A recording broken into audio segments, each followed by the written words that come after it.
सरिला चलित वर्षर मैट्रिक परीक्षा शेष दिन में सामाजिक विज्ञान परीक्षा शांति श्रृंखलार सहित शेष होईछि।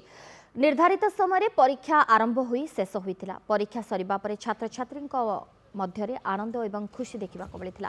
तेज चलित वर्ष बोर्ड परीक्षा समय एक्शन मोड को आसी बोर्ड कर्तृपक्ष।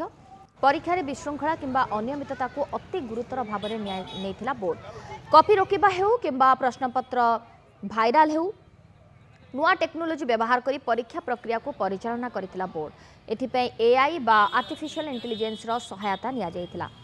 तेबे आज राज्यर समस्त मैट्रिक परीक्षा सेंटर रे शांति श्रृंखलार सहित परीक्षा होईछि बोली सूचना दैछि बोर्ड। गत मास 20 तारिख रु आरंभ होइतिला मैट्रिक परीक्षा। राज्य में 2991 सेंटर रे 5.5 लाख रु ऊर्ध्व परीक्षार्थी मैट्रिक परीक्षा देछन्ते। आसंता 15 रु खाता देखा आरंभ हेबो बोली सूचना दैछन्ती मैट्रिक बोर्ड कर्तृपक्ष। परीक्षा कहले सब परीक्षा भला गला किंतु आम मैथ परीक्षा रे टिके हार्ड क्वेश्चन पड़ता जमी आम पैटर्न थिला से भली पड़ी नाला जहाँकि आमको टिके कष्टदायक थिला।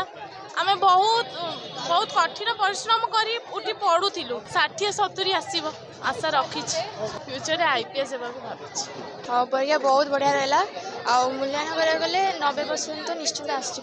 प्रस्तुति भल था भल प्रिपेरेसन करी परीक्षा भल रहा आशा अच्छी 80 ରୁ 90-95 भितर कष्ट सेमती नहीं मैथ टी हार्ड था आउ सब भल था।